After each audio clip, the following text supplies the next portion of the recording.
how to log into your Home Depot Workforce account. But before we move on with it, don't forget to subscribe to our channel and don't forget to hit the bell icon so you don't miss out on our future videos. Now let's start. First, you need to open up a browser that you like or that you normally use and then search for Home Depot Workday Login. After you've done that, you need to click on this link right here that says SSO Employee Sign. Click on it and then this page will load up. Now this, as it says, it's an employee sign-on page. Now you need to enter a valid location. After you've entered your valid location, you need to enter your valid user ID that has been provided to you. After you've entered your user ID, click on the type in your password and then just sign in.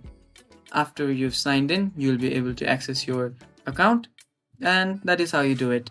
You can also change your password if you want to. Other than that, that is all for the video, guys. Thank you for watching. Don't forget to like and share. Bye bye.